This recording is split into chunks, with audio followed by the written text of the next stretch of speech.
নমস্কাৰ মৰমৰ ছাত্ৰ ছাত্ৰীসকল মই এজকে তোমালোক সকলোকে এছএছ পঢ়াশালীলৈ স্বাগতম জনাইছোঁ। আজি আমি এই ভিডিঅ'খনত আলোচনা কৰিম তোমালোকৰ ক্লাছ 4ৰ আজি আমাৰ ক্লাছ 4ৰ মেথৰ আজি নতুন আমি এটা চেপ্টাৰ লৈ আহিম আৰু সেই চেপ্টাৰটোৰ বিষয়ে আমি আলোচনা কৰিম। এইটো হৈছে আমাৰ অনুশীলনী 3ৰ খ। কিন্তু তাৰ আগতে মই আপোনালোকৰ অৰ্থাৎ তোমালোকৰ ওচৰত মই ক্ষমা খুজিছোঁ, কাৰণ মই বহুত দিনৰ পৰা ক্লাছ 4ৰ কোনো ভিডিঅ' আপলোড দিয়া নাই, কিবা অসুবিধাৰ কাৰণে দিব পৰা নাই আৰু মোৰ ভিডিঅ'বিলাক দিওঁতে অলপ লেট হৈ যায়, কিবা অসুবিধাৰ কাৰণে লেট হৈ যায়, তাৰ কাৰণে তোমালোকৰ ওচৰত মই ক্ষমা খুজিছোঁ। যিয়ে নহওক, আজি আমি 3ৰ খৰ আজি আমি তিনিটা সমাধানৰ অংক লৈ আহিছোঁ ভিডিঅ'খনত। তোমালোকে মনোযোগেৰে চাবা আৰু বুজিবলৈ চেষ্টা কৰিবা, আৰু কিবা যদি বুজাত তোমালোকৰ অসুবিধা হয় তোমালোকে মোক কমেণ্টত জনাই দিবা। মই চেষ্টা কৰিম তোমালোকক তাতকৈ বেটাৰ বুজাই দিবলৈ। যিকোনো বিষয়ৰ ওপৰত যদি তোমালোকে নুবুজা বা যিকোনো ধৰণৰ তোমালোকৰ বুজাত কিবা অসুবিধা হ'লে তোমালোকে মোক কমেণ্টত জনাব পাৰা। যিয়ে নহওক, আজি 1 নম্বৰৰ প্ৰশ্নটোত আছে যে এজন শ্ৰমিকৰ, ক্ষমা কৰিব মোৰ মানে কিতাপখন ইয়াত নাই, সেইকাৰণে মই খাতাত বহীত লিখি লৈছোঁ 3টা অংক। ইয়াত আছে 1 নম্বৰত আছে এজন শ্ৰমিকৰ 30 দিনৰ হাজিৰা 10,500 টকা, তেওঁৰ দৈনিক হাজিৰা কিমান? ইয়াত কৈছে যে এজন শ্ৰমিকৰ 30 দিনৰ অৰ্থাৎ এমাহৰ হাজিৰা তেওঁ কিমান টকা পায়? 10,500 টকা। তেনেহ'লে তেওঁৰ এদিনত কিমান টকা হাজিৰা হ'ব?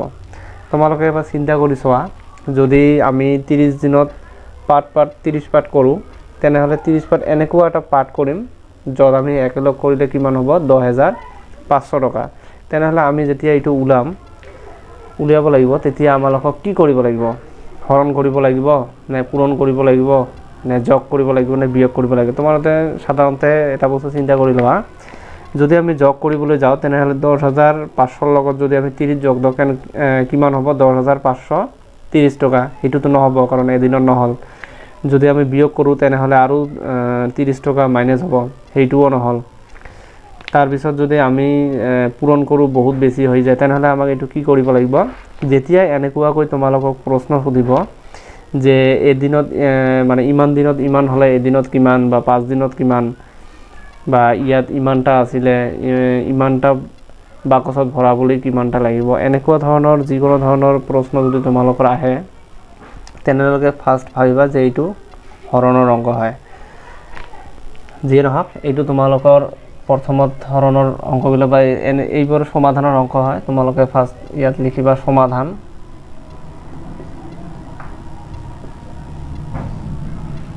ইয়াত প্ৰথমত তোমালোকে কি লিখিবা? তোমালোকে প্ৰথমত লিখিবা সমাধান বুলি। এতিয়া তোমালোকে কি কৰিবা, যিহেতু এজন শ্ৰমিকৰ 30 দিনৰ হাজিৰা হৈছে কিমান? 10,500 টকা।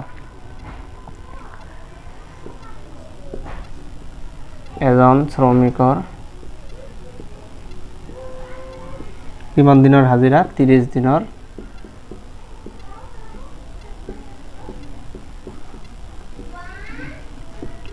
হাজিৰা কিমান? 10,500 টকা। এতিয়া তোমালোকক কি কৰিব লাগিব? এদিনৰ বাহিৰ কৰিব লাগে। তেনেহ'লে তোমালোকে ইয়াত কি দিবা? এইটো সংখ্যাত এইটোৰে অৰ্থাৎ 30 দিনেৰে হৰণ কৰিবা। 30 দিনেৰে আমি কি কৰিম? হৰণ কৰি ল'ম। এতিয়া আমি হৰণৰ ফৰ্মুলা মতে আমি কি কৰিম? ইয়াত যদি দুটা সংখ্যা থাকে, ইয়াত আমি দুটা সংখ্যা প্ৰথমত ল'ম। যদি সেইটো হৰণ নাযায় তেনেহ'লে আমি এটা বঢ়াই ল'ম। যিহেতু ইয়াত 30 আছে, ইয়াত 10 আছে, যিহেতু ইয়াতকৈ এইটো সৰু হয়, সেইকাৰণে আমি আৰু এটা বঢ়াই ল'ম। এতিয়া কিমান হ'ব আমাৰ? 105 হ'ল। এতিয়া 105 যেতিয়া হ'ব, আমি কি কৰিম? 30ৰ আমি ঘৰ কৰিম, নাইবা আমি 30ক আমি মাল্টিপল কৰিম 1ৰে 2ৰে 3ৰে। যদি কৰোঁ আমি প্ৰথমত যাব আমাৰ 3ৰে, 3 30 আমাৰ কিমান হ'ব? 3 30 আমাৰ হ'ব 90। 90 হলে আমি এইটো বিয়োগ কৰি ল'ম। 5ৰ পৰা আমাৰ 0 গ'লে 5 আৰু 10ৰ পৰা 9 গ'লে 1, অৰ্থাৎ আমাৰ বাকী কিমান থাকিল 15। এতিয়া আমি ফৰ্মুলা মতে আমি কি কৰিম, এটা নমাই ল'ম। নমাই লোৱাৰ পিছত আমি এতিয়া কিমান পালোঁ, ইয়াত 150 পালোঁ। 150 পোৱাৰ পিছত আমি এতিয়া 3ৰ নেওতা যদি কৰোঁ, যিহেতু এইটো 0ৰ ঘৰ হয়, আমি এটা 0 ভৰাই দিলে হৈ যাব আমাৰ 3 5 গুণে আমাৰ কিমান হ'ব, 3 5 গুণে 15 আৰু ইয়াত যদি আমি 50 দিওঁ, অৰ্থাৎ এটা 0 দিওঁ, ইয়াত এটা 0 হৈ যাব, অৰ্থাৎ আমাৰ কিমান হ'ব 30ৰ লগত 50 পূৰণ কৰিলে আমাৰ কিমান হ'ব, সৰি ইয়াত 0 এটা আছে, 3ৰ লগত আমাৰ 5 পূৰণ কৰিলে 15 হ'ব আৰু এই 0 এটা ইয়াত নামি আহিল, অৰ্থাৎ 30 5 গুণে আমাৰ কিমান হ'ব 150। এতিয়া বুজি পাইছা? এতিয়া আমাৰ কি বাকী থাকিল, এটা 0 ইয়াত বাকী থাকিল আৰু সেই 0টা আমি কি কৰিম, ওপৰত দিম। তেনেহ'লে আমাৰ কিমান হ'ব, অৰ্থাৎ এদিনৰ হাজিৰা কিমান তেওঁৰ 350 টকা। ইয়াত 350 যদি 30 দিনত তোমালোকে মাল্টিপল কৰা, এইটো হ'ব 350 টকাকৈ 30 দিনত মাল্টিপল কৰিলে কিমান হ'ব 10,500 টকাত। এতিয়া তোমালোকে শেষত লিখিবা তেওঁৰ দৈনিক, ইয়াত দিছে তেওঁৰ দৈনিক হাজিৰা কিমান, ইয়াত তোমালোকে লিখিবা তেওঁৰ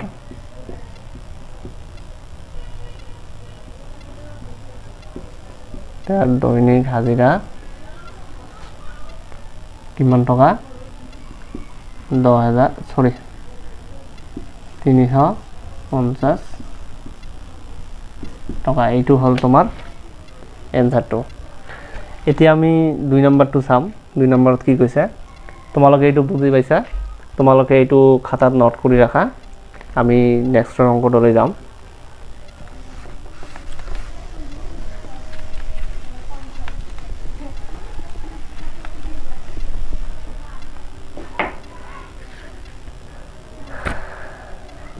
আমাৰ এইটো সমাধানে থাকিব, যিহেতু এইবিলাক আমাৰ সমাধানৰ মেথ হয়।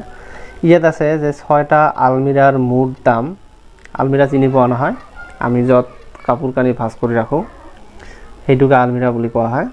6টা আলমিৰাৰ দাম মুঠ দাম হৈছে কিমান, 26,250 টকা। একোটা আলমাৰীৰ দাম কিমান, সেম আগৰ প্ৰশ্নটোৰ নিচিনা ইয়াত প্ৰশ্ন কৰিছে, ইয়াত 6টাৰ দাম দিছে। তেনেহ'লে আমি লিখিম 6টা আলমিৰাৰ মুঠ দাম কিমান, 26,250 টকা, 26,250 টকা। এতিয়া একোটা আলমাৰীৰ দাম উলিয়াব বুলি কৈছে। তেনেহ'লে আমি ঠিক তেনেকৈয়ে কৰিম। আমি 26,250 আমি কি কৰিম, 6ৰে হৰণ কৰি ল'ম। এতিয়া যিহেতু আমাৰ এটা আছে, ইয়াত এটা ল'লে আমাৰ নাযায়, 2টা ল'ম, অৰ্থাৎ 26 হ'ব। এতিয়া আমি 6ৰ নেওতা যদি পঢ়োঁ, 4 6 গুণে আমাৰ কিমান হ'ব 24। এতিয়া আমি বিয়োগ কৰিলে আমাৰ 2 ওলাব। এতিয়া আমি এটা নমাই ল'ম 22। 3 6 গুণে আমাৰ 18 হ'ব, কাৰণ 4 6 গুণ দিলে আমাৰ 24 হ'ব, বেছি হয়। 3 6 গুণে আমাৰ কিমান হ'ব 18 হ'ব। 22ৰ পৰা 18 গ'লে আমাৰ কিমান হ'ব 4। এতিয়া আমি কি কৰিম, এই 5টো নমাই ল'ম। এতিয়া আমাৰ কিমান আহিল 45 আহিল। এতিয়া আমাৰ 6ৰ লগত আমি কি কৰিম 7, অৰ্থাৎ 6 7 গুণে আমাৰ কিমান হ'ব 42। এতিয়া আমাৰ 3 থাকিল। এতিয়া আমি 0টো লাষ্টত নমাই ল'ম। এতিয়া আমাৰ কিমান থাকিব, এতিয়া আমাৰ 6 5 গুণে আমাৰ কিমান হ'ব 30 হ'ব। হৰণটো বুজি পালা নহয়? তেনেহ'লে আমাৰ 6টাৰ দাম যদি আমাৰ ইমান হয় 26,250 টকা হয়, তেনেহ'লে আমাৰ এটাৰ দাম কিমান হ'ব, এইটো, অৰ্থাৎ 4,375 টকা। এইটো আমি শেষত কেনেকৈ লিখিম, একটা আলমাৰিৰ দাম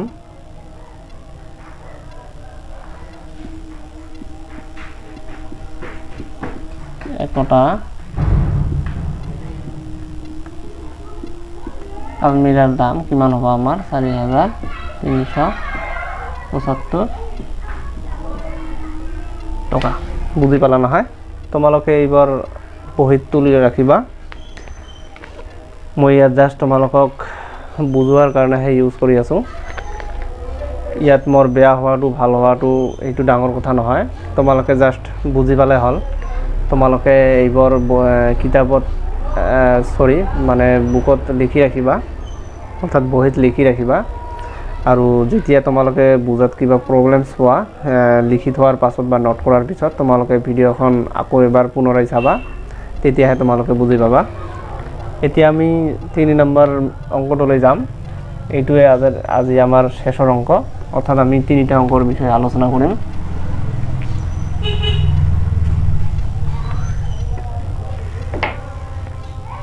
ইয়াত আমাৰ আহিব 3 নম্বৰ এতিয়া চোৱা 3 নম্বৰত আছে এখন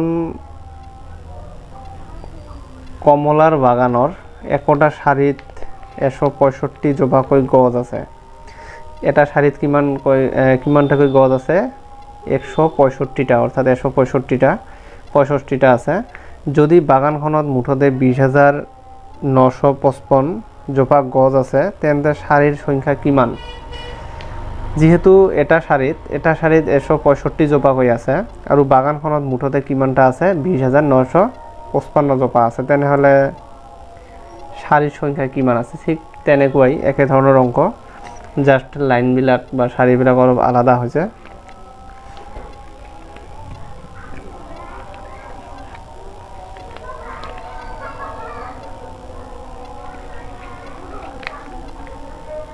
তোমালোকে লিখিবা এখন কমলাৰ বাগানৰ একটা শাৰীত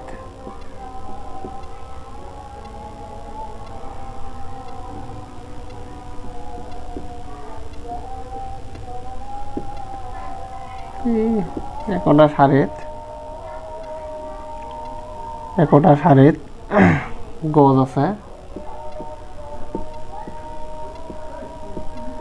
গছ আছে কিমান 165 জোপা 165 জোপা যদি বাগানখনত মুঠতে ইমান জোপা গছ আছে তেন্তে শাৰীৰ সংখ্যা কিমান তেনেহলে তোমালোকে কি কৰিবা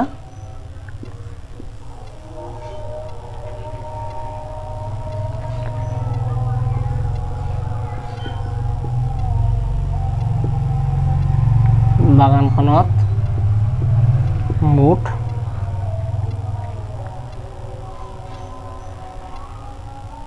গছজোপা সংখ্যা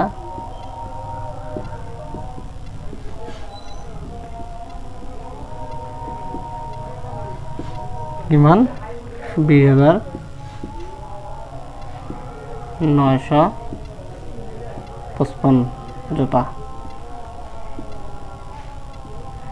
এই লেখাবিলাক তোমালোকৰ ইম্পৰ্টেন্ট নহয় যে তোমালোকক এই অংকটো কৰোতে লিখিবই লাগিব সেইটো ইম্পৰ্টেন্ট নহয় কিন্তু লিখিলে ভাল মানে এটা সৌন্দৰ্য আহে মেথটোত তো তোমালোকে ডাইৰেক্ট এইটোও কৰিব পাৰা এইটো কৰাৰ পিছত এনসাৰটো ডাইৰেক্ট বহুৱাই দিব পাৰা লাইনটো লিখি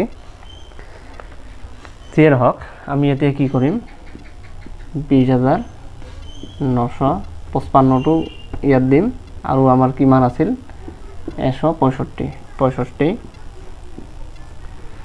আমি 165 দি যেতিয়া আমি এইটোক হৰণ কৰিম তেনেহলে আমি কিমান পাম যে এটা শাৰীত আমাৰ কিমানটাকৈ গছজোপা আছিল এতিয়া সো ইয়াত যেহেতু 3টা আছে আমি 3টা লম অৰ্থাৎ কিমান হল 209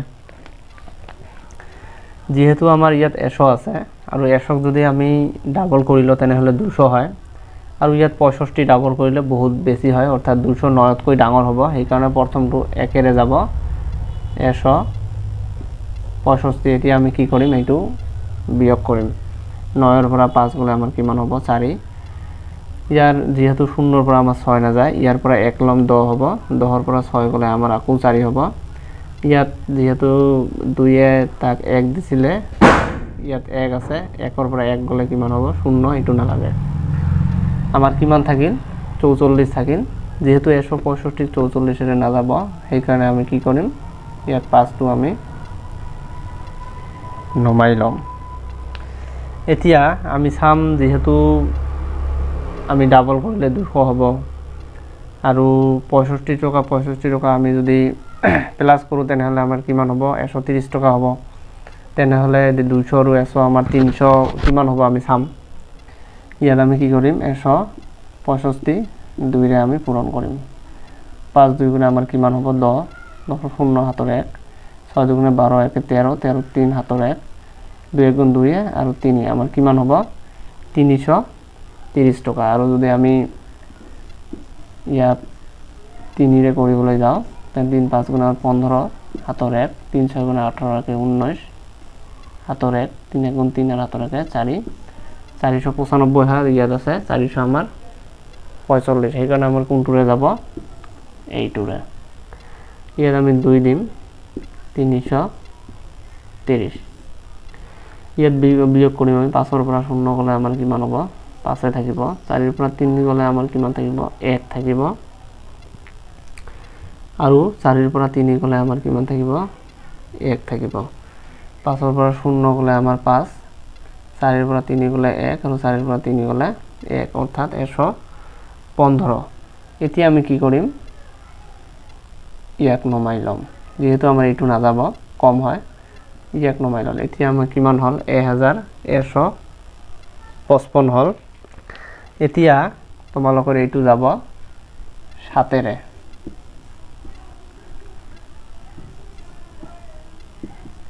তোমালোকে পূৰণ কৰি চাবা, যিহেতু ইয়াত 3 লৈকে তোমালোকে চালাই, ইয়াত কিমান হয়? 495 আছে, আৰু ইয়াত বহুত বেছি আছে। 4ৰে 5ৰে 6ৰে এনেকৈ পূৰণ কৰি চাবা। কিন্তু যেতিয়া তোমালোকে পূৰণ কৰি চাবা, তেতিয়া তোমালোকৰ 7ৰে যাব। 5 7 গুণে আমাৰ কিমান হ'ব? 35 হাতৰ 3, 6 7 গুণে আমাৰ হ'ব 42, 42 আৰু 3 কিমান হ'ব? 45 হাতৰ 4, 7 1 গুণে 7 আৰু 4 আমাৰ কিমান হ'ব? 11, 11 55। তেনেহ'লে আমাৰ কিমান গ'ল? 7ৰে গ'ল 1155। বুজি পাইছা নহয়? তেনেহ'লে আমাৰ এটা শাৰীত কিমান আছিল? আমাৰ কিমানটা শাৰী আছিল? যেহেতু এটা শাৰীত আমাৰ গজ আছিল 156 জোপাকৈ, 156 জোপাকৈ টোটেল আমাৰ গজ আছিল 20,955। তেনেহ'লে আমাৰ শাৰী কিমানটা আছিল? 127টা শাৰী আছিল। তেনেহ'লে তোমালোকে ইয়াত লিষ্টত লিখিবা শাৰীৰ সংখ্যা এতেকে